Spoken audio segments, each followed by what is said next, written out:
conversations initiated on September 5th to advance development of draft goal 4 and sub-goals contained therein for potential inclusion in the report.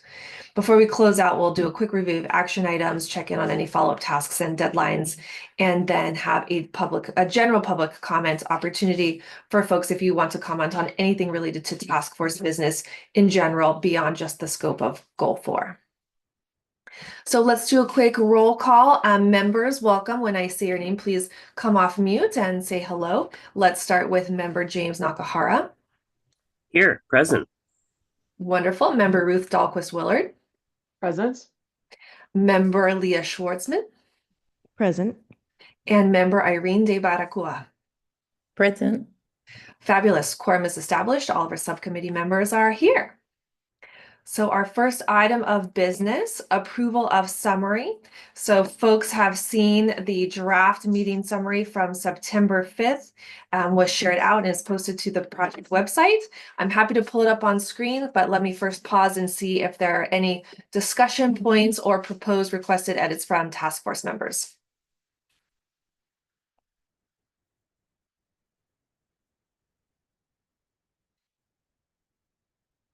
Okay, hearing none, seeing none. Is there a motion to approve the draft summary as written? I move to approve the draft summary as written. Thank you, James. Is there a second? I'll second. Thank you, Ruth. There's been a motion to approve and a second. I would like to pause and see if there's any public comment on the draft meeting summary. Tessa's going to check the public comment forums, or perhaps Caleb is, or folks are welcome to use your raised hand feature. Okay, seeing none, let's call the question. Motion to approve as written. When I call your name, please say aye, oppose, or abstain. Member Nakahara. Aye. Member Dahlquist-Willard. Aye. Member Schwartzman. Aye. Member De Baracua. Aye. The motion carries unanimously. Thanks, Irene. So I was dealing with my tongue twisting difficulties. Motion carries unanimously. So we will finalize the meeting summary, share that out, and get that posted to the project website. Wonderful. Okay, let's move right into our working session. And a quick overview of our plan, similar to last time. We'll talk through the goal 4 recommendations that we didn't get a chance to get to on September 5th. And then also just please hold in your mind, and feel free to comment on this along the way, the order in which the recommendations appear and the scope and level of detail contained therein. So Tessa, I believe, is going to start us off here. I'll go to the first one, and let me know when you would like me to share screen and switch and toggle back between the different documents. Okay, thank you, Megan. Hi, everyone. So just like last time, we are sharing a quick summary here of some of the revisions that are complete and now reflected in the new Goal 4 language, which you received a copy of before this meeting. These are some edits that we made based on the first meeting of this subcommittee and that discussion. So, yeah, most are pretty self-explanatory, but we reverted 4.2's title back to the previous one.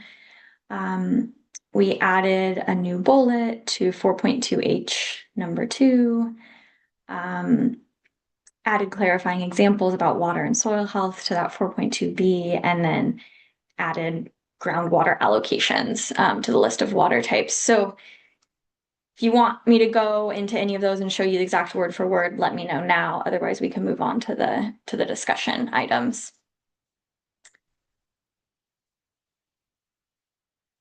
Sounds good. So a couple more here, noting the tenant bill of rights. That was a big part of the discussion last time, and there were some outstanding questions. Just noting that the sort of our response to those questions are in progress. We are going to work with Leah as capacity allows on some of the notes that she had made that she could keep working on, and that's just moving along. So wanted to acknowledge that, and as capacity allows, we will make those edits into the October draft. And then the other two major topics that were brought up in the first meeting was two of the other main topics was this sort of request that extended over from Goal 3 subcommittee to compile the proposed entities and programs that are kind of scattered throughout the report currently. And we'll discuss a couple of staff proposals along those lines today. And we'll also discuss the Ag Ombuds recommendation and where it belongs in the report. So on to the next slide. Starting out here with the newly proposed entities. So like I just mentioned, there was kind of this request to do a scan of all the new proposed entities and programs and funds, and to review to see kind of which could be combined or where there might be redundancy. And so we did some of that. There was not a ton of, really large kind of restructure or reorganization proposals that we had, but there are a couple, and I'm going to walk you through a couple of those today, which were reflected in your briefing materials. So go ahead to the next slide, actually, and we'll start with the first one, which is goal 4.1. So one of the things that we did notice where there was some redundancy and sort of potential for reorganization in this goal, in goal 4 specifically, was around this. There was a lot of different places where there was giving direction for interagency collaboration and coordination. And so in your briefing materials, you'll see the track changes that are proposed. So bringing recommendations from different parts of this goal into 4.1 here. And up on the screen, you see sort of the new proposed language if you all accept those track changes. And so kind of high level, we moved all the different mentions of interagency collaboration under this new 4.1 here. And then just removed redundancy where sort of the same recommendation was being made with different words in different places. And in this way, just noting that we also kind of gave a home for some of those recommendations that were maybe a bit more vague and it wasn't exactly clear where they were going to take place. So I think the big change here is that this recommendation that was already in the report to expand the capacity of CDFA's Farmer Equity Office has now grown a little bit. And so wanting to check that with you all and get your input on how this new language looks.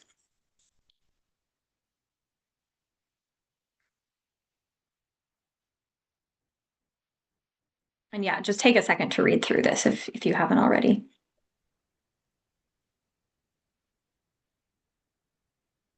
I have one quick suggestion while we're reading through it. In Sure. point D, small scale farmers and cultural cropping systems, could we add something about diversified farms? Yeah. Because those are often what the one size fits all regulatory programs don't work for. Yeah, cultural and diversified cropping systems. Does that do it? Sure. Something like that. Okay. Maybe, or although maybe those are two, sometimes those are the same thing. Maybe those, you could also have a cultural cropping system that's not diversified. Okay. So keep those separate. What about just small scale farmers, diversified farms, and cultural cropping systems? So it just makes it a little more broad. Thanks for that, Ruth. That's great. Got it. How do people feel generally about this as an expanded version of 4.1?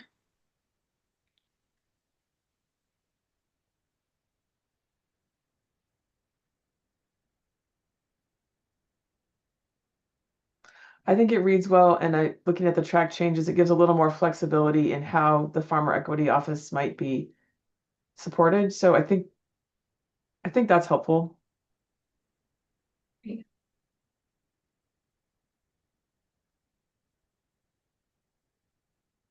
Anyone else want to jump in?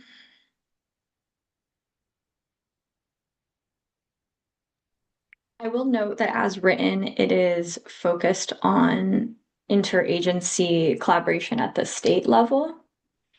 And then there is one recommendation down at the bottom of the slide that's in the report around similarly interagency communication and efforts to streamline baseline their compliance efforts, but at the local and regional level. And so my question for you guys is if you want to keep that separate or if CDFA should have some role in that local regional coordination as well.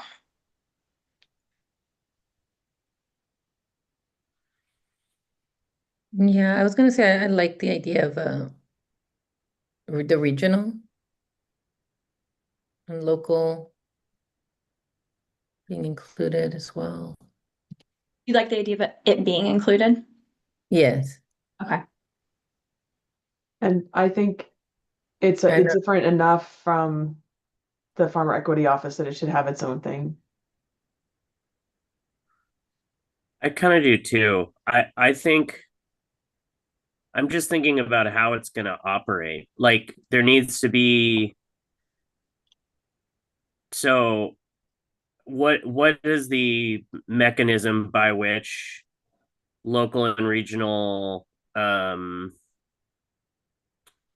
communication can be streamlined? And I don't know if like a state agency is the best place to do that.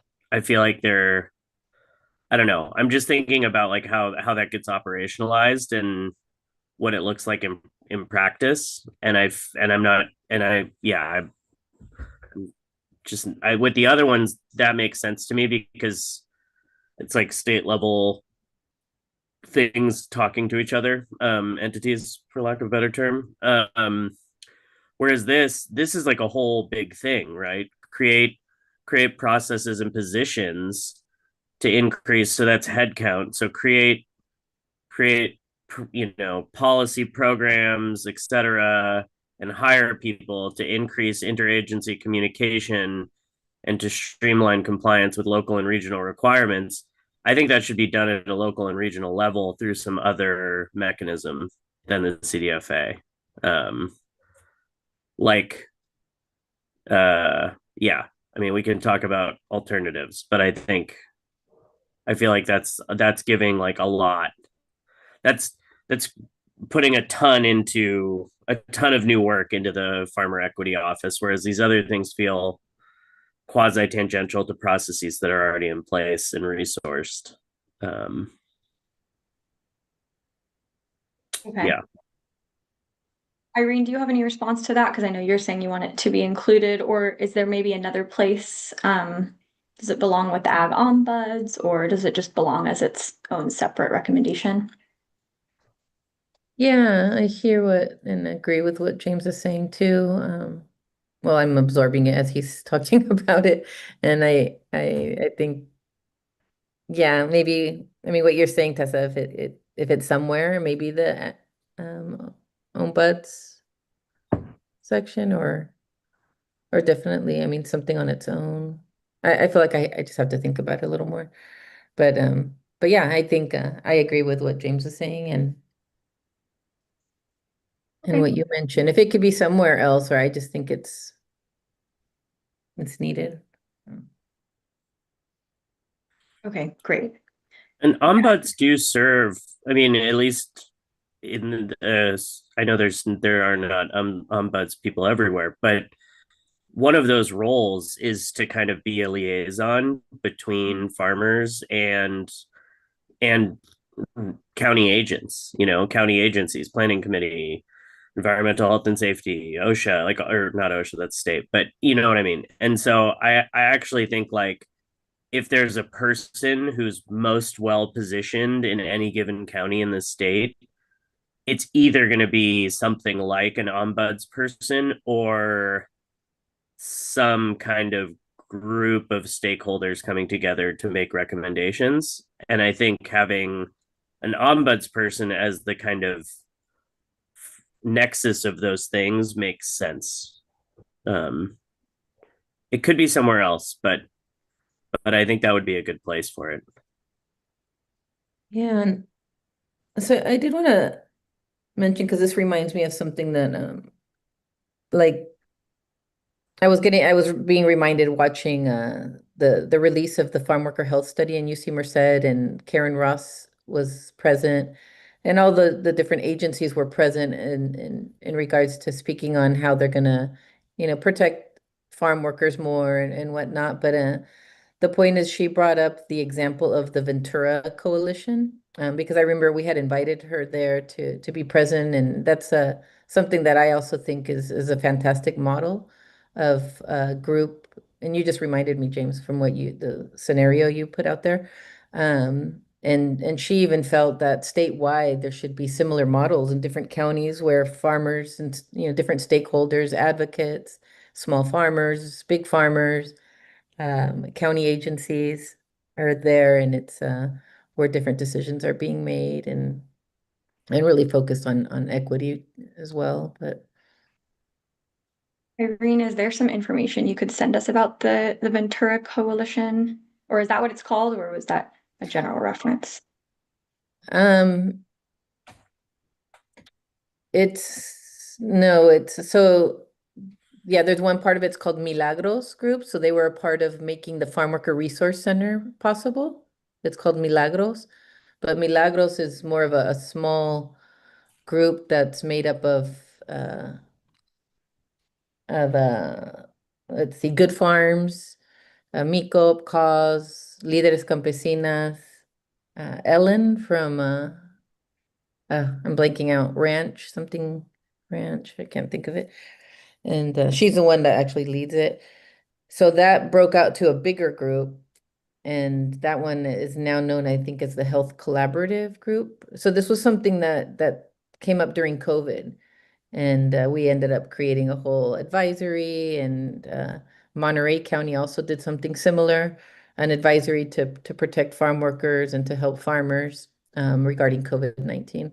But yeah, I mean, maybe there's a possibility of joining or somehow, I don't know. Would you guys like to reference that as a model in the context of this recommendation down at the bottom of the screen? I think in that would be addition, great. or as an alternative, to ombuds people, I think that makes a ton of sense. I mean, I think it should stay local, I guess, is like the big broad takeaway for me about 4.3a is like, I don't think state level is the right level to be addressing local and regional requirements and resources and how people go about, addressing permitting and things like that, various issues. I agree with that. I really want to keep it under 4.3 and maybe make it more specific. Because I know the goal is to eliminate the redundancies, but I think this is a different enough thing. I feel like as I'm listening, there's kind of three things that we can resource. One is the Farmer Equity Office, which is statewide, and I agree that's more like, is DWR talking to CDFA and DPR, and are they all talking to each other in Sacramento kind of? And that really makes sense for the Farmer Equity Office to hold that. And then there's the Ag Ombuds program, which is those people, if they are created, right? If we can get them there, and the four that currently exist, like they have the best knowledge, I think, of local and regional policies and how those are impacting small scale and priority farmers. And they're more like the public service, kind of like non-regulatory public education and technical assistance. And then like what Irene brought up is the advocacy, which I think that's the third arm, right, of the like nonprofit and advocacy groups that can be more engaged with policy in a way that brings strong recommendations to agencies from the ground up. And that's a powerful combination, I think. So I wonder if we can reference in 4.3a, such as, and then we give 3 sub bullet points, like 1, 2, 3 in the small i's, the Roman numerals, like referencing those 3 things, like, because I think you actually you can have local and regional requirements that also interact with state and federal requirements. So the focus is local and regional, but the context is broader, and you can run up against, disconnects between all 3 of those, or maybe 4, like local, regional, state, federal, that you have to navigate between. So there needs to be connections across those things, but I think I like this sort of identifying, like the model Irene mentioned, the Ag Ombuds and the Farmer Equity Office as entities that could be talking to each other and resourced to work on these issues. Like if counties or regions of counties, because I feel like certain counties are kind of like almost states unto themselves a little bit, in terms of resources and how big they are, and then other counties are so under resourced that a lot of times, like, I know they get bundled together. Like I think in the Inland Empire, the RCD covers like multiple counties with one RCD office kind of thing. So whether it's county or regional, there could be potentially like an ombuds person that is talking to a stakeholder group of advocates, and then that information is making its way up to the equity office around what's not working at a local and regional level, while also more pragmatically, like, those ombuds people are helping to streamline processes within those regions and for existing producers in those regions. Is that kind of how, I mean, that makes sense to me. That would work. And then I also think in places where they're, yeah, that tracks to me, if that's how that would look. Sounds like there's a bit of cohesion around that idea. We'll add a couple more reference points to the three kind of arms or branches that Ruth described. And I think you're also just making the note that it'll be helpful to reference different recommendations within Goal 4 under each one. And so if we're in the Ag Ombuds section, noting how that should actually be connected to some of the other interagency coordination, for example. So we can update this language. We're going to keep 4.3a separate. We're going to keep 4.1 as it is on the screen.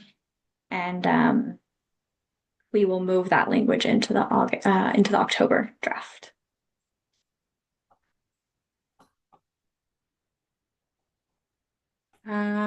Great. So are we ready to move on? Next slide, which will actually be more on the Ag Ombuds program.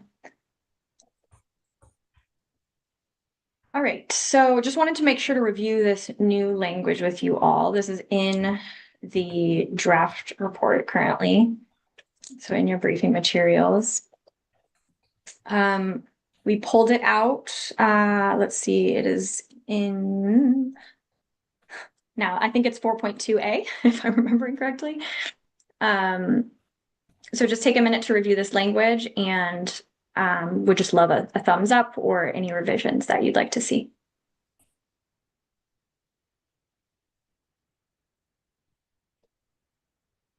Do we want to mention specifically some kind of statewide coordinator position for the Ag Ombuds? I know we had talked about that before. Are we just recommending the county-based positions, or do we want some kind of statewide coordination, especially with the point about the feedback process to regulatory agencies? Does anybody know? I mean, my understanding is I've missed the ombuds presentation, but I know how it works in San Mateo County. If Ag Ombuds people are housed under RCDs, which I think they normally are, then could that be just explicit as a recommendation for the CARCD, since they already have, or am I not totally understanding the relationship between CARCD and the multiple RCDs? So there's 4 existing Ag Ombuds positions. Right.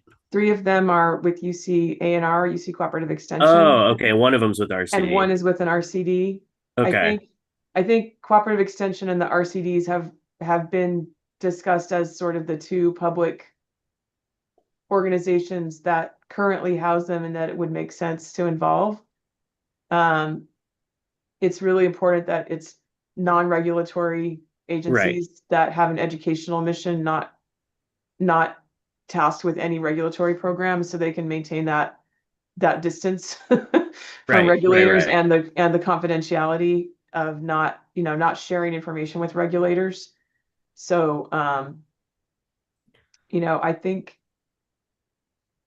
that if you had a statewide coordination role, it would make sense to be in either one of those. Okay. I do think, again, just the caveat that I'm speaking for my own organization, so take it all with a grain of salt. But there are a lot of resources within UCANR to work on policy and regulatory alignment. And so I can offer that as a resource either way, wherever it's housed, assuming it ever, that it gets funded, that we actually are able to do this. But I think either way, it'd be good to collaborate between the RCDs and cooperative extension, because there are, as has been mentioned, there might be counties where one or the other is a better fit locally. Yeah. Okay. That works for me. I mean, that makes sense. So there would be, yeah, okay. So it wouldn't be CA. Well, it could be RCD. It could also be UCC, but there should be a statewide coordinator of the ag ombuds people to kind of synthesize, consolidate, and uplift regional recommendations around policy that's informed by local stakeholder groups made up of historically underrepresented community members who want to get their say in around what needs to happen at a state level. I think that makes a lot of sense. And especially noticing patterns across the state, like this is a common concern in multiple regions of California. And then where should that be brought? And is there a mechanism for that? Maybe that's a position somewhere where that person has a relationship with regulatory agencies, but to bring those concerns to the front. But I also think, just from my experience working on policy issues, that what Irene mentioned about the advisory group, that's more grassroots organizations, that's really important in making anything happen. So I think that maybe a coordinator also has a relationship with those groups. I don't know. I mean, obviously we're not going to flesh that all out in this language here, but it's just interesting to think about. Yeah. Sorry, Ruth. Oh, go ahead. You're inspiring me. So let me see. I think, well, we're talking about with ombuds, like I think it like naturally should all go together with what we were talking about with the farm equity, but for some reason I don't know, like something's stalling me there. Like I almost just wish all of this was under like Department of Conservation, or where the like Prop 4 funds and all of that dialogue is happening. I just feel like there's going to be some exclusion under CDFA, and all of this kind of together fits better elsewhere. But I know we're past that conversation about the CDFA Farm Equity Office. I just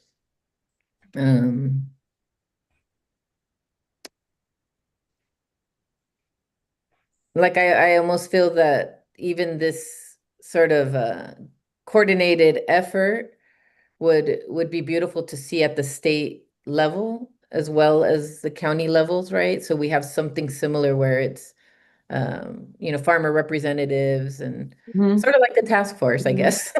Well, yeah, so that's kind of the model itself, the task force, but that is able to work with whatever agency that we're talking about, this umbrella agency that would work with the ombuds people. I just don't know how well this will go under the CDFA, although that would be wonderful and make it so much easier, right? Like expanding the farmer equity office, right? But I just know it doesn't feel as safe as the language that we're seeing with sort of the Prop 4, like helping small farmers and farm workers, and you just don't see too much mention. But maybe that's what needs to change under that farm equity office, and there needs to be more intentionality there, like really focusing, also embracing cooperatives and farm workers transitioning to become farmers, because I guess that's the perspective that I'm coming from, and Mhm. or maybe I just need to personally dissect more, like, well, who does the Farmer Equity Office serve, which I was trying to study that a bit more yesterday. And I saw some great writings from Thea, and I know that the intent is to definitely help small farmers, underserved farmers, or underrepresented. But is CDFA really the place to do that, right? In terms of serving all forms of small farmers that come in different shapes and forms, like cooperatives. Sorry, I have to keep repeating that part, but I don't know if any of that just made sense, but I think it made sense. One thing that's formulating for me, or that's kind of like coalescing, is I think what exists for me, what's existing around the equity office holding what we talked about, like high state level interagency processes, coordinate, like talking to each other between these historically siloed state level organizations. That makes sense to me.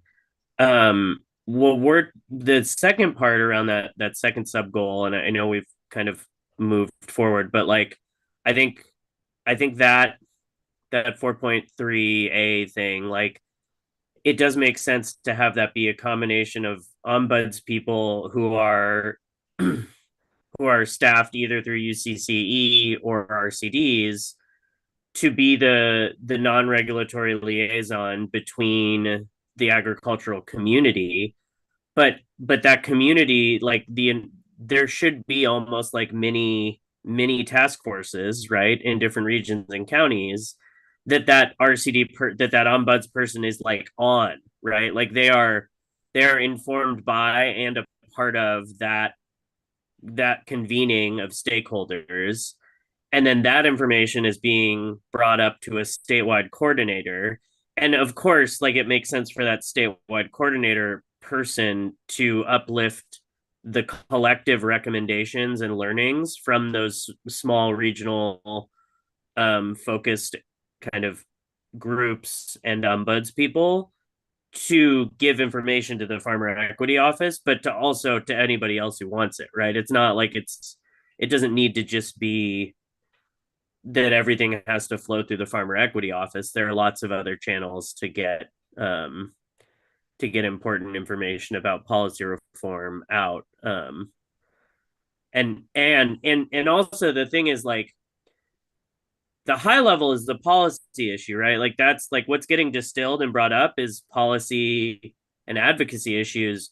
But the support that's happening on the ground level with the ombuds is like actual troubleshooting for actual farmers who have like real problems with, like, I need to put a well in here. I need to build farm worker housing that's like livable and nice. Like I need to do X, Y, and Z. And that's the ombuds person is doing this like practical role of support and basically help other local institutions improve processes for priority producers, but also then like doing a little bit of data collection and kind of capturing the advocacy in the local region to uplift that to a state level. Sorry, that was a lot of words, but I wanted to like, that's how this would look to me, and that makes sense to me. Like that would address multiple considerations along some of these recommendation points, and I think it wouldn't involve creating like a whole new department or anything like that, which I think is good too. I know we probably have to move on, but that's really great, James. And I'm such a visual person that I would love to see that mapped out. Yeah, no, that's in my head. Cool. I was like drawing little circles. I was like, okay, so there's like the county here, and then it goes. Yeah. It's like checks and balances, right? And, yeah. Yeah, I like it. Yeah, I like checks and balances generally as well. I think maybe since we have Thea on the task force at the next meeting, we could also run some of this by her, because it would be good to hear from her. What does she think the capacity of the farm equity office is to work on these things and what should be somewhere else. Like, because I think, to Irene's point, all those things you mentioned, Irene, my understanding is they are supposed to be covered by the Farm Equity Office. Like, that's the point of the Farmer Equity Act that established that position in that office at CDFA. Obviously, Thea is one person, so I think the question is, how can we build out capacity there to address maybe if there's things that aren't specifically being called out or addressed, that maybe there's just a capacity need there. But everything you said to me falls under the mission of that office. And the power of having that office at CDFA is that the Farmer Equity Advisor reports directly to the Secretary of Agriculture. And so, maybe there's ways to build that out in other agencies too. Like maybe each of those other agencies, like Department of Conservation, could have a counterpart or a liaison to that office. And I think that would really strengthen it too. So I wonder, what do you all think about sort of, drafting language, but also getting Thea's input at the next meeting, just on where things should live. My other, point about CDFA, just that I want to make sure to include, is it actually is a regulatory agency. So it has regulatory programs and grant programs are its main functions. So the Farm Equity Office and Thea's work is very focused on grants and incentives programs and making sure that they're accessible to small farms and underserved farmers. And then they also convene those two committees, the small scale producer committee and the BIPOC Farmer Advisory Committee. And so those are existing vehicles that I sort of feel like, rather than reinventing the wheel, like how do we strengthen those things? But maybe we also need to think about what we put in other agencies, or what we recommend, that could live in other agencies that could strengthen all of that. James is right. We do need to move on. But I think that was a lot of really good discussion. There's a couple of very concrete changes we'll make, like adding a statewide coordinator position. And then we will also, flesh out the language a bit to try and capture those 3 different branches that you guys are all discussing and how they connect. Yeah, Leah, go ahead. Just a quick language suggestion too. Yeah. I'm seeing like establish new permanent ag ombuds positions. By the way, I agree with everything that's been said so far. But in terms of the language, like we do want to be specific about, we're talking about capacity at CDFA. We're talking about capacity for ombuds positions. So it should say to fund, establish, and resource these positions. Just being really on the nose about it. And I also feel like maybe we need to be a little bit more specific. Like if one ombuds position is hired as a result, is that meeting what we're asking for? Or do we need to specifically say, that we want at least X number of ombuds positions across the state? Or do we want one in every county? So I just think we need to be a little bit more direct about what we think would be successful here.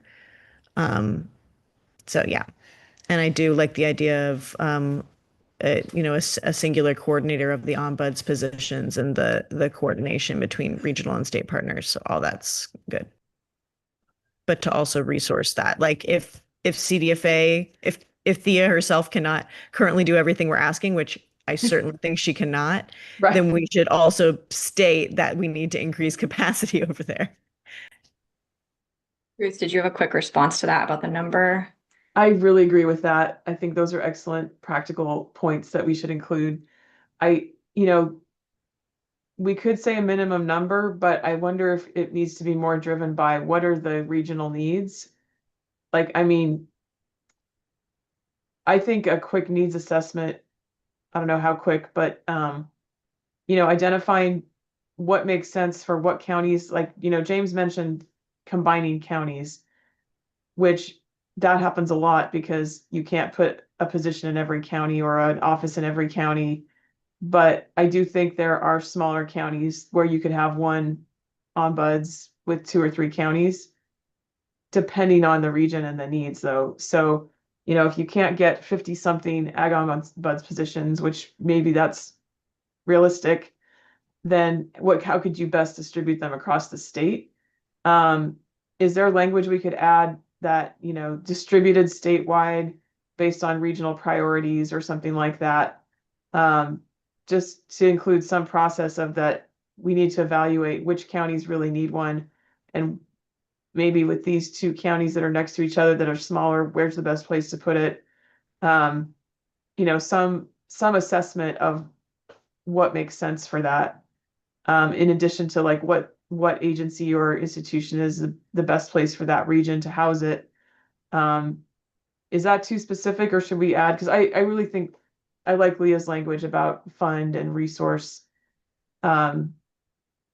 Maybe those are bullet points under the process. Yeah, thank you for that. What I'm going to propose is that we draft up this language in the next few days and then send it out to you guys. And if and as you have time to provide written input that we can then bring into the October draft, that I think would be ideal. So we get it that much closer. So we will do that, and we'll give you probably a quick turnaround requested deadline. Great, thank you. We are going to move on. Next slide so that we can get to some of this other stuff. Okay, so technical assistance was the third and final kind of area where we saw potential for combining some things. High level, the recommendation here is that staff is going to go back through every goal and identify where all of the different technical assistance recommendations are being made. And basically pulling those out to combine them into their own recommendation. So you could imagine like goal 4 has its specific recommendations, and then it has a technical assistance recommendation. And that's where we will kind of pull all the different pieces into one umbrella. And so up on the slide, you can see these are kind of the 3 main ones that are in goal 4 that we are suggesting could fit under one recommendation. Ag ombuds, of course, we can kind of thread all of those details that we were just talking about into this 4.2a. And then that would also include the other one we were talking about, or the other one we have talked about, excuse me, but not today yet, which is requiring all regulatory programs to provide TA to assist producers with compliance. And then that one-time regulatory compliance sort of waiver that we've talked about.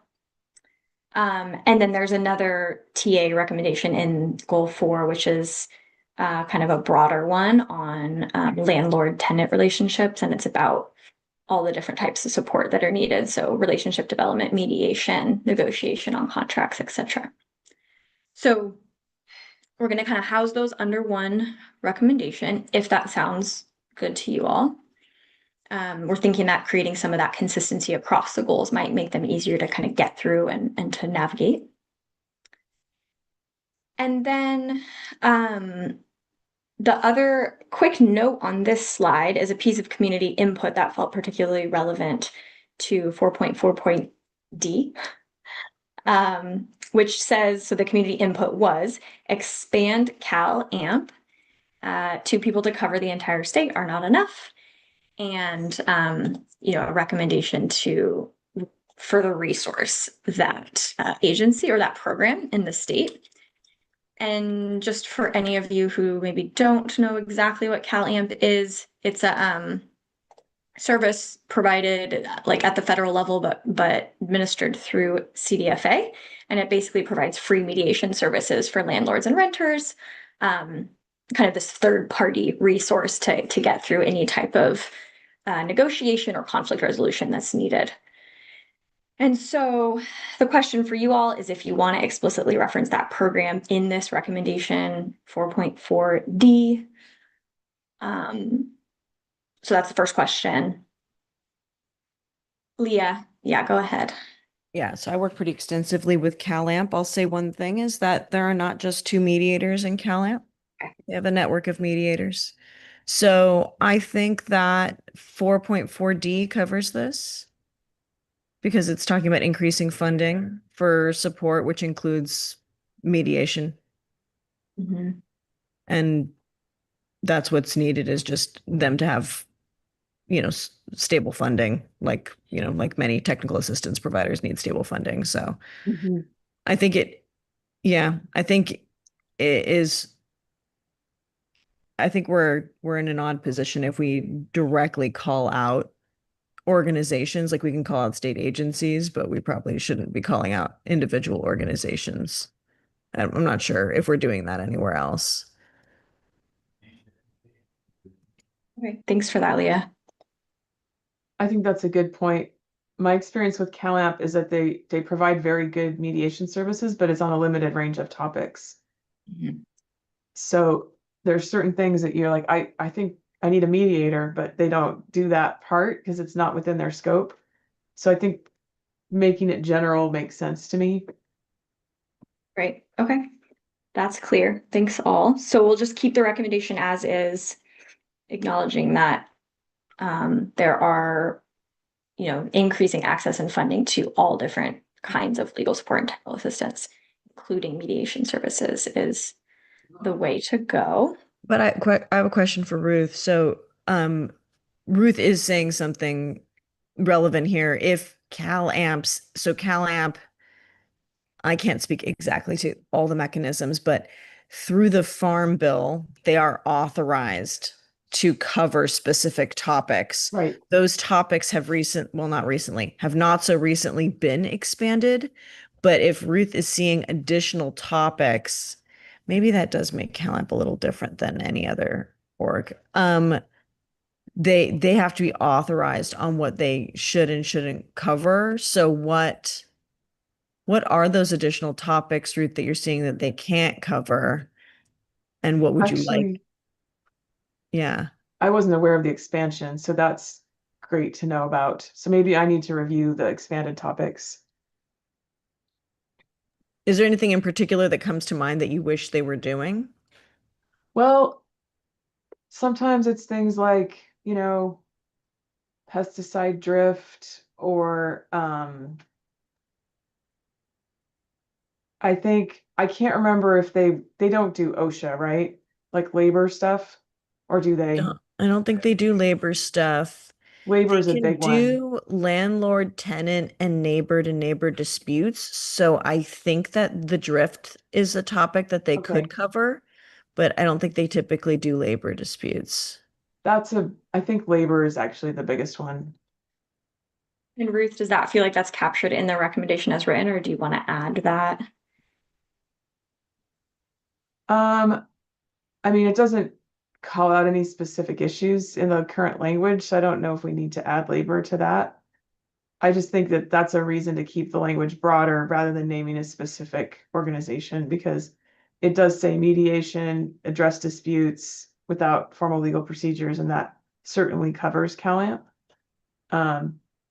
Or is there a conversation about, I mean, it would be great to have better support for labor issues where maybe farmers and farm workers didn't understand regulations and there's a situation that happened that needs to be resolved that would be better to resolve informally. I'm not sure where to go for that right now. But I think that would be helpful. I think this language could be interpreted to cover that, but I Mhm. also don't have a problem with specifically calling out labor disputes. How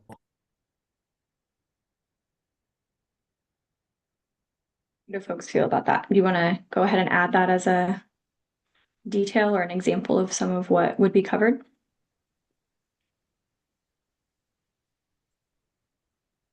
I'm wondering under 4.2D, there's the line about the one-time regulatory compliance process to waive fees. I'm actually not sure. I'm not sure about that language, but I wonder if we could add additional bullet points that include some of these things under well, I guess it could be under 4.4D too. So, do we want to make that second sentence of 4D a bullet point under 4.4D, and then add another bullet point that says such as, and name a few topics? It's doable. Labor.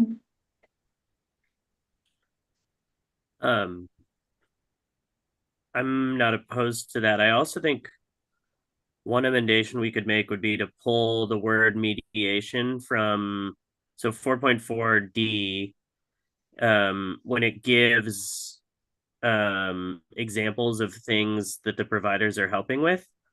I wonder if we could say increase access and funding to legal support, technical assistance, and mediation providers who assist at low or no cost to priority producers with such and so forth. And then that kind of like elevates CalAmp into that, like that would functionally like expand CalAmp, because then it would be part of the superseding like clause around increasing access to and funding for.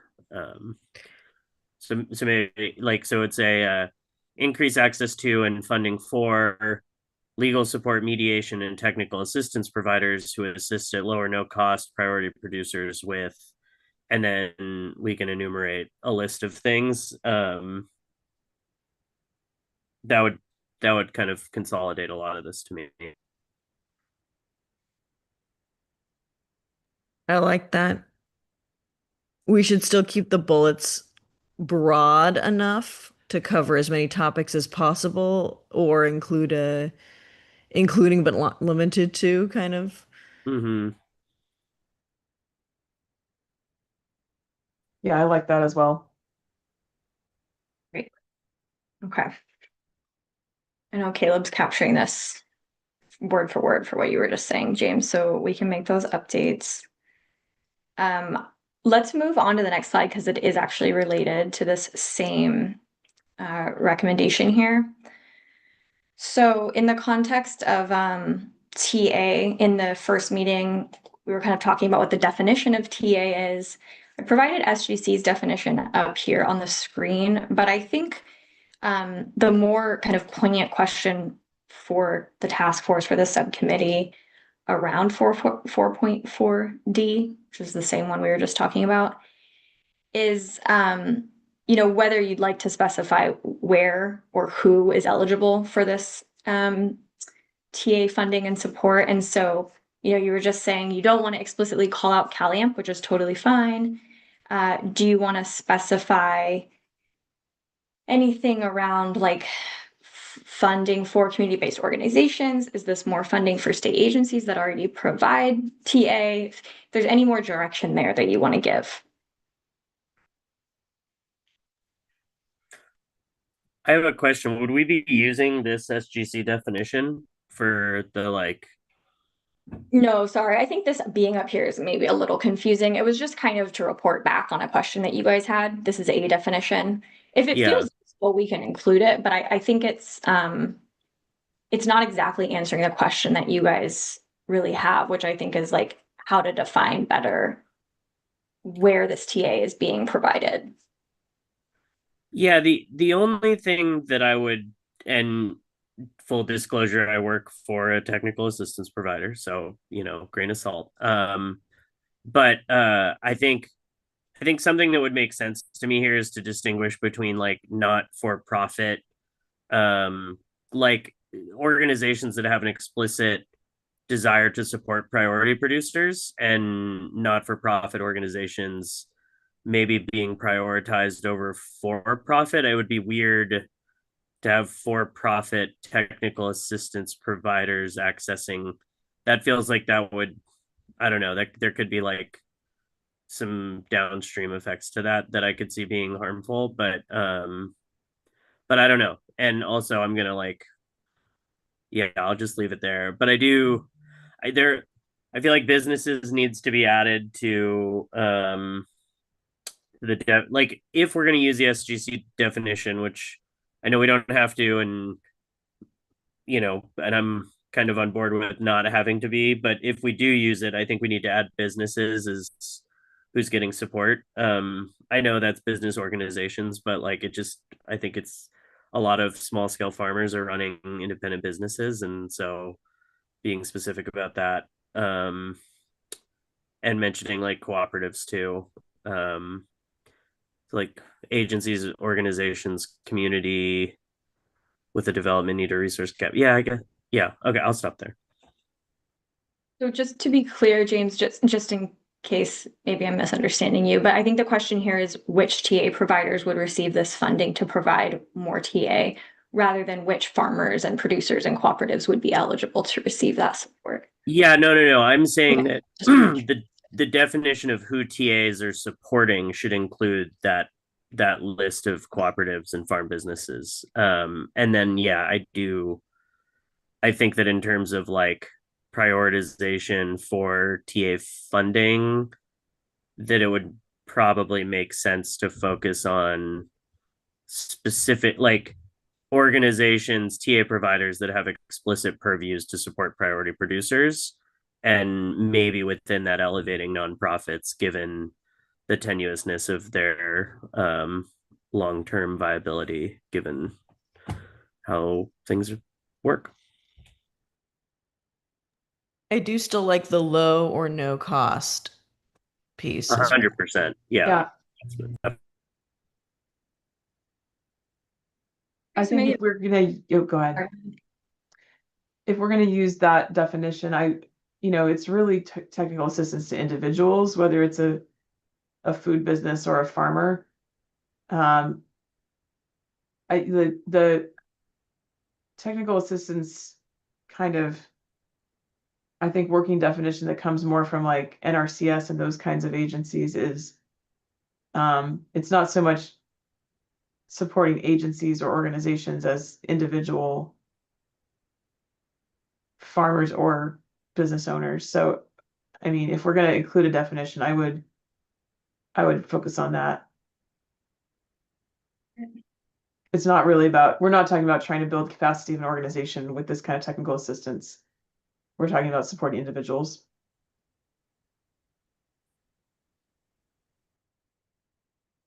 So we also, I guess, so a question for you guys, we don't need to use this definition. Do you want a definition of TA in the glossary?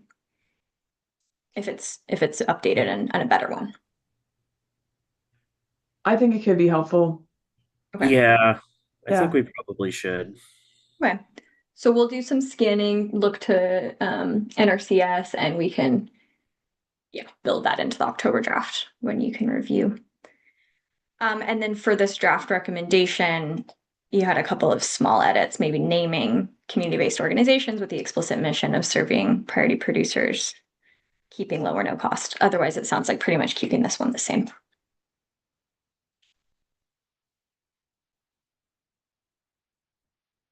Okay.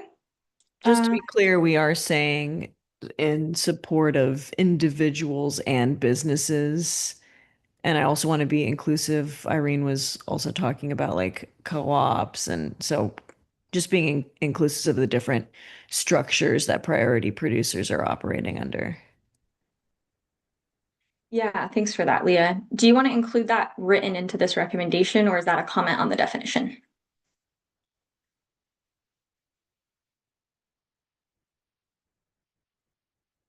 No strong opinion. Okay.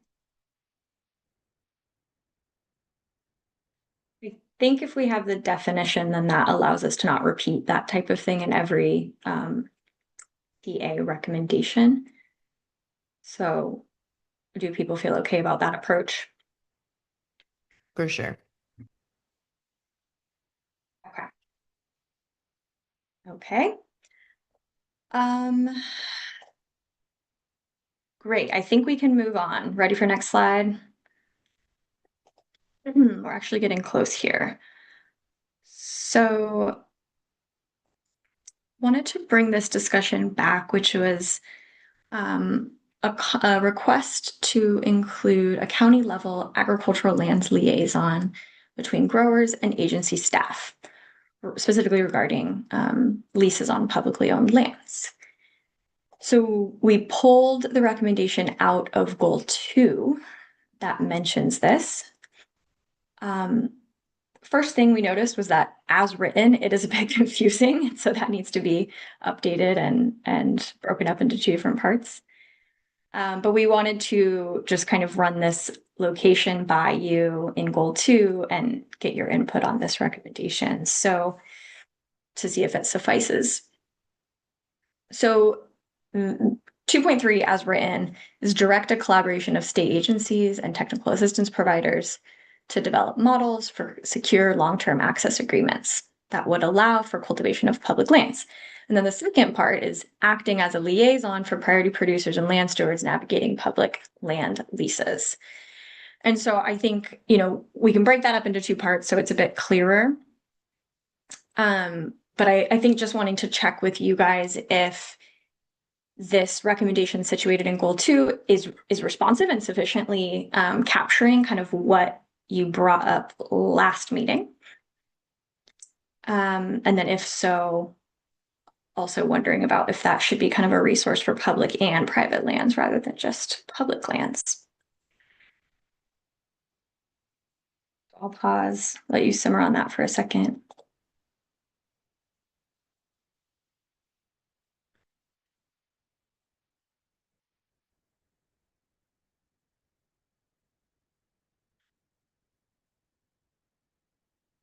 I'm a little confused at the language I'm supposed to be looking at. This is like incomplete. Yeah, so I would say language to look at is the second part of the recommendation written on the screen, which is essentially saying direct a collaboration of state agencies and TA providers to act as liaisons for priority producers when navigating public leases, or leases on public land, rather. And so I think, Leah, it might have been you that raised that in the first meeting to kind of add that as a recommendation. We just wanted to flag that it's already written into the recommendations in a different goal. And then if there's any more that you kind of wanted to say around what that would look like or how you want that to be written, we'd like to hear that now.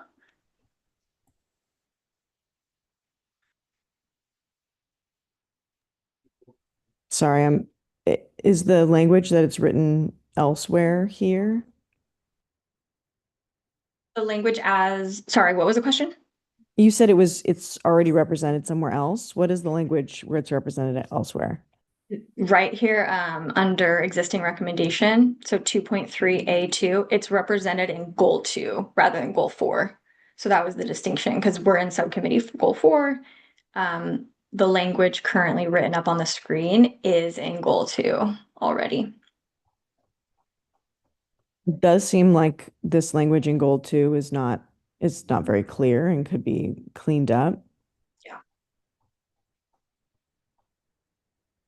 Yeah, and so I think we can do that. We probably don't need to wordsmith it right now. I think staff, just as we're working on goal 2, we'll clean that language up, but maybe just to get to the essence of what you want captured in this recommendation, what we heard was a liaison for producers who are leasing public lands to help them navigate between the agency and the lease. And so, yeah, is there anything else you want to add to that? And then, yeah, that's the question.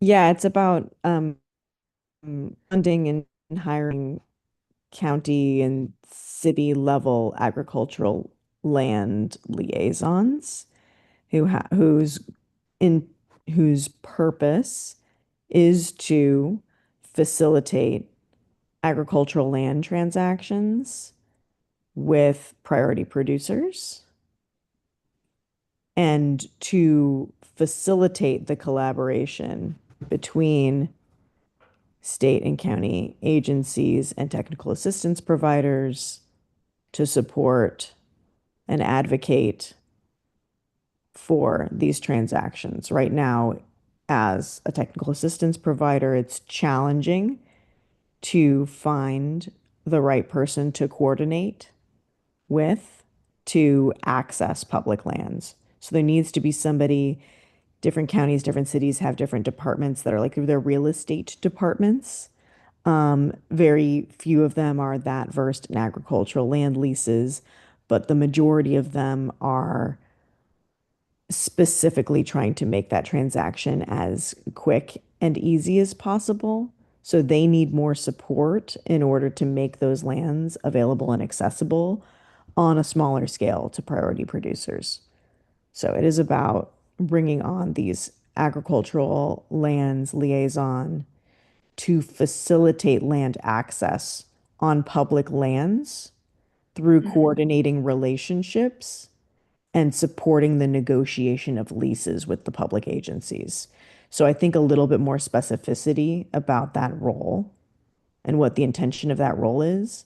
Their role is to find the available land opportunities that are available, and to advertise and to coordinate with on the ground community organizations, technical assistance providers, and then to actually facilitate those transaction and act as a liaison between the much more technical and transactional part of the cities and counties, the real estate. You're usually like just talking to a lawyer who's got 10 of these on their desk. So Thank you is for those that added details. does That's that add helpful. clarity? Yeah. Okay. And just to be clear, you're seeing those positions housed at cities and counties. Super rare. Super, super rare. It's got to be a county who's like really into it, like San Diego's getting into it. They're using 30 by 30 mandates to facilitate these things, and in collaboration with their PACE program. So it's, yeah, it'd be great to have more. Uh, it's a position where that purpose of the mission of the position is to facilitate this type of land access.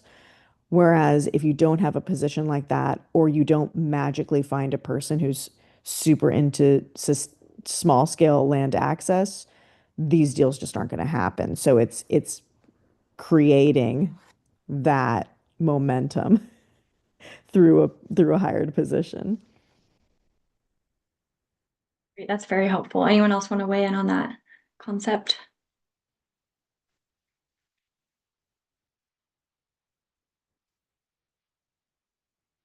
I think we can do some significant updates to this 2.3, break it up a little bit and capture everything that you just shared, Leah.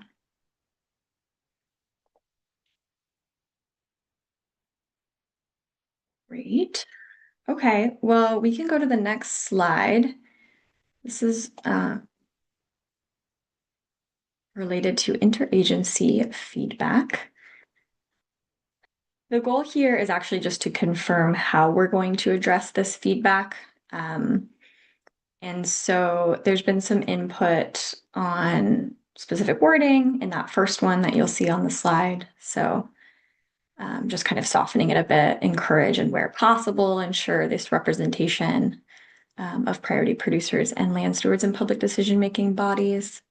So that's one piece of input. And then there's quite a bit of interagency review on the section of Goal 4 where it has all of the different regulatory programs and a lot of details. And so the ask here is how you guys want to address this. And we want to acknowledge that, Ruth, you played a pretty large role in getting all of that language together.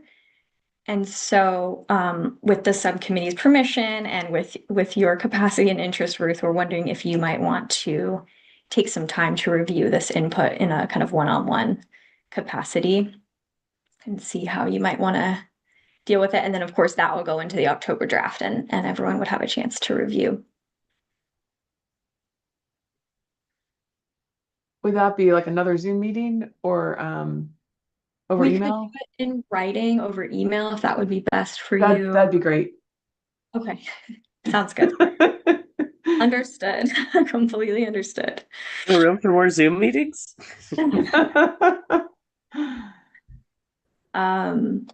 Okay, so I think that's probably the best way forward. If anyone has any questions or input now, please go right ahead. And could I make an ask that documents with track changes are very helpful? Yeah.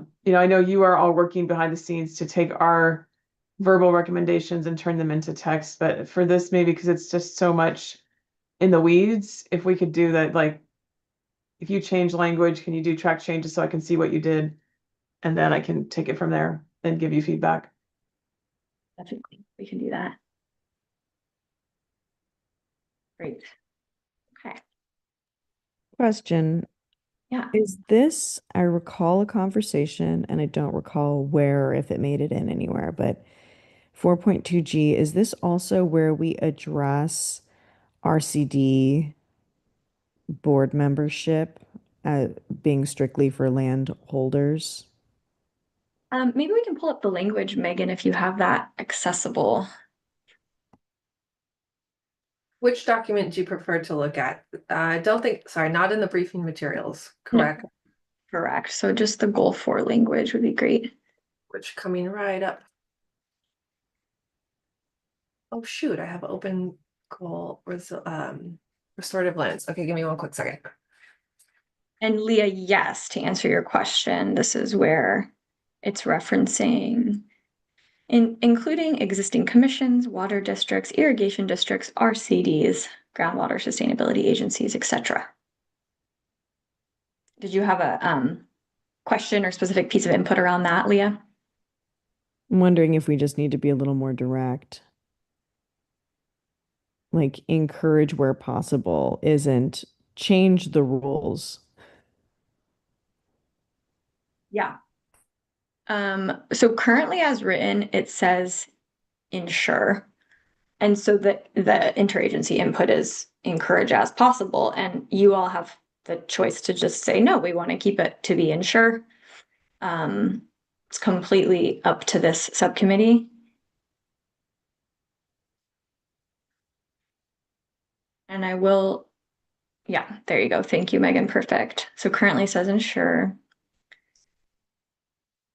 And I will note this very specific line item related to RCDs that says change the California Public Resource Code to actually allow for that change.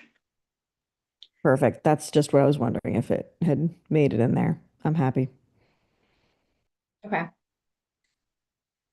So are folks in alignment that on the slide, it had that proposed kind of updated softer language? Are folks in alignment with what Leah just said to keep it as ensure? If so, we don't even need to send you that one, Ruth. Just decide now. I think we should make strong recommendations. I like ensure. Okay, great.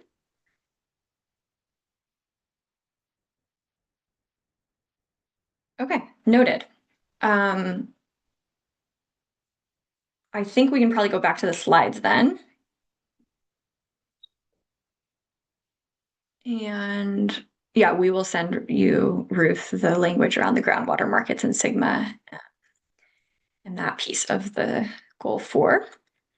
So we can actually go to our last slide here. Wanting to leave time for public comment and all of that. I think we'll probably just get through like maybe the first one on here. This is some community input, specifically related to recommendation 4.3, which says direct, incentivize, and support local governments to adopt zoning and land use planning practices. So there's quite a bit in this section already, and there's some details that community input suggested adding. So if you just take the first one, these are 3 separate pieces of input. Taking the first one, so the recommendation here is supporting on-farm infrastructure and legalize what farmers have already built.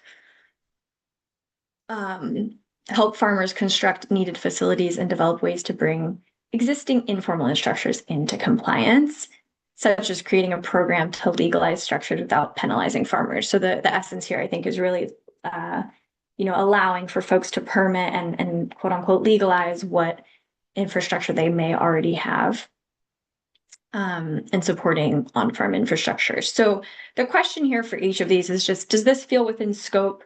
Are you guys interested in adding this detail to the report here? And if so, if you have any guidance around that. I think in the first bullet point, I think it's important to clarify, legalize what farmers have built or legalize structures without penalizing farmers, as long as it meets minimum standards for safety and health and whatever else. I think that's a little too open-ended right now, although, I can imagine the context of, I think of a farmer I know that this is a strange story, but he built a composting toilet like latrine with a wooden structure, which was much better than the porta potties that had to be, like pumped out and serviced and are plastic and are really hot and don't smell great. And this structure that he built with the composting latrine was like sort of beautiful and aerated and just more pleasant, but he wasn't sure if it met whatever requirements there might be, and that's what that story makes me think of. This is like, can you have the flexibility to actually improve on things, and what are the actual laws? His perspective on this is, if I get fined, I will invite the judge to try out these two systems and see which one they prefer. So that speaks to the like do it yourself attitude, but also we don't want to make some kind of recommendation that we're going to ignore actual health and safety requirements to protect farm workers in particular. Ruth. Um, Mhm. oh, go ahead. Go ahead. I was just gonna say, I agree with like we shouldn't just legalize any structures without like there's a lot of like really poorly developed, made in bad faith, like tenement farm worker housing that is like the only defense that exists for some of those folks is to be able to flag that it's not a legal living situation. And so I think I think, yeah, like there needs to. I do think we address a lot of this stuff in different places in the recommendations around like the permitting fast tracking for projects and like the shot clock and things like that. But I'd agree with what Ruth said, and I do think this second point around having an agricultural track and building codes or something like that. Like I am curious, like I don't think we can remotely get into the weeds of what that would look like, but that is compelling to me in terms of something that could be useful is having a lower um kind of threshold for certain things. Um I mean, there's been a lot of, yeah, I think, and then with the septic requirement,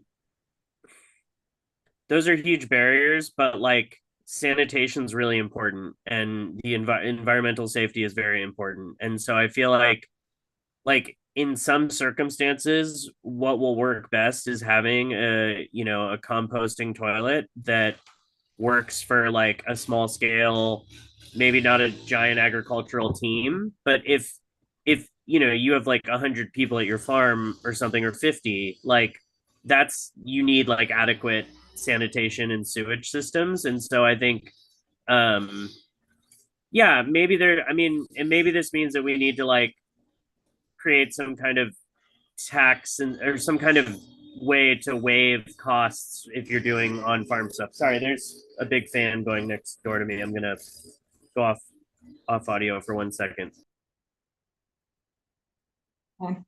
We do have to kind of wind down here. So if Leah or Irene want to share anything on this topic, go right ahead. And then I think we will move into public comment, and just noting that anything that's not addressed on this slide in particular will go back to community input working group, which is James and Nelson. So I think it highlights an important point here, which is that like we can't always have one set of regulations and restrictions to rule them all. Different operations are different. And so do we want to state that operations under, X acreage or under X number of employees might have a little bit of a different set of rules, and I think that that's right now in this task force, we are trying to get representation for smaller scale producers and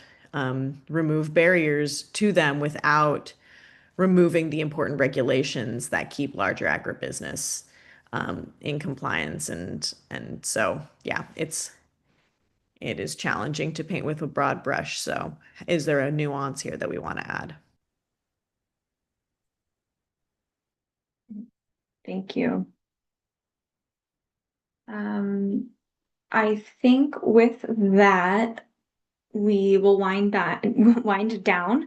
I'll kind of wrap these loose ends up in the community engagement working group. I don't know if you just heard that, James. And otherwise, yeah, I think we've gotten through a lot, and nice work, everyone. I think, yeah, Megan, we probably want to go into public comment now, right? Indeed. So folks, if you're joining us online and you would like to share a 2-minute public comment with us, go ahead and use your raised hand feature. This particular comment session is specific to the goals, goal 4 discussion that we were just having. Let's wait a quick second. And then Caleb or Tessa, did we get any forms online? Caleb is monitoring. I'm looking at it. The form is taking a while to load. We don't have anything online. Okay. Not seeing any hands up. Let's advance to general public comments. You're welcome to comment on anything related to task force efforts in general. Please do remember our participation guidelines.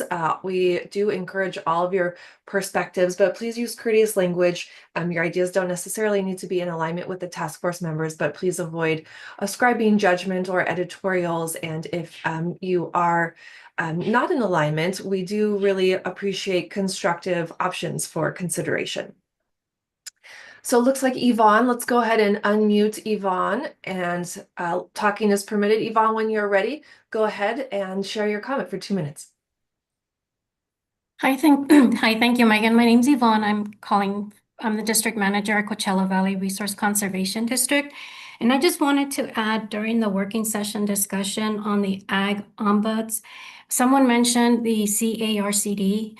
And I wanted to, I don't know how familiar you are with how they operate. I wanted to just let you all know that they don't represent all RCDs in the state. It's only their member RCDs.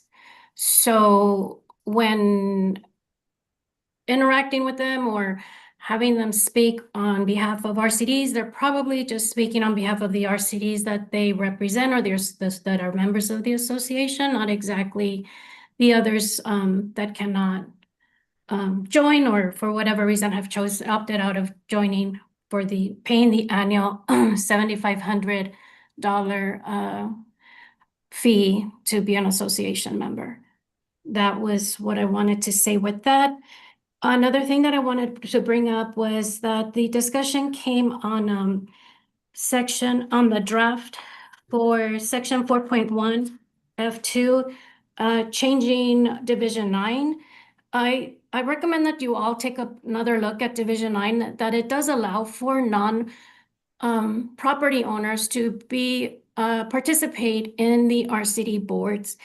Some of us, or I know for us, we are a little nervous about opening up Division 9 for changes because it won't only apply to the section that you're concerned with, but it also allows other agencies in the state or other groups to make changes in other sections that the other RCDs have issues with or have concerns about.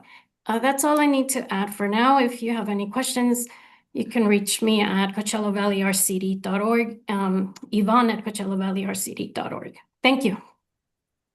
Thank you very much, Yvonne. And we have Stephanie Moreno. One moment, Stephanie, while we unmute you. All right, looks like you're ready, Stephanie. Please go ahead. Thank you so much. Stephanie Moreno, I am the... Uh-oh, Stephanie, we lost you.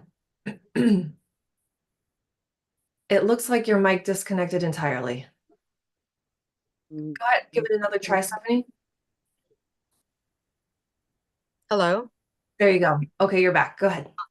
Sorry, I don't know what happened there. Stephanie Moreno, I'm the Executive Director for North Santa Clara RCD. And I want to, first of all, apologize. I wasn't able to watch the previous presentation. I just joined because I had a presentation on my own to give for another meeting. But I did see the recommendation regarding Division 9. And I heard Yvonne's comments from Coachella Valley, and I'd like to reiterate them that number one, there already is a way for non-landowners to participate in as board members, and we actually have those and have had those on our district board. It's an easy process, and it's already available. Secondly, I'm concerned, having been working in advocacy on for RCDs for a long time. There's been recent efforts to amend Division 9 to limit our authorities that we currently have. And as you know, RCDs are one of the most unique special districts in California, because we are able to do many different types of services and address many different types of stakeholders and have broad support from the federal and state government in doing that. In fact, our enabling authorities indicate that we are working in support of the state legislature and its effort to protect open space and agricultural and natural resources. I'm concerned that a recommendation to open Division 9, as you know, doesn't open it just for whatever you are proposing. It opens the door for anyone else to come in and propose amendments to that enabling authorities. And we are concerned that opening that door is going to actually hurt the farmers and ranchers that we currently serve rather than protect them, because any attempt to limit the authorities we currently have would be detrimental to us being able to provide those services. So I'd like to ask you to reconsider your inclusion of changes to Division 9 in your recommendations for that reason. And would be happy to give any additional information at a later date, either in this forum or individually to members of the committee, if you would like additional information. Thank you so much. Thank you very much, Stephanie. Okay, folks, Tessa pretty much did a quick summary of next steps, and we have a little bit of work to do on the back end. Thank you for a very productive conversation. Restorative Land Subcommittee meets tomorrow from 3 to 5 p.m. and that will be the last of our subcommittees before our full task force meeting October 15th and 16th, which is in Ventura, also option for virtual participation. And folks, all of the meeting notes, recordings, and materials get posted to our project website here. Materials from today will be posted in the coming days after they're remediated for ADA compliance. Thank you. Appreciate you sticking around for a couple of extra minutes. Task force members, as always, really appreciate your dedication and all of the thought and collaboration that goes into these conversations. Looking forward to the next iteration of the draft report coming out in a couple of weeks. Have a great rest of your Tuesday and a wonderful rest of the week. Let's adjourn.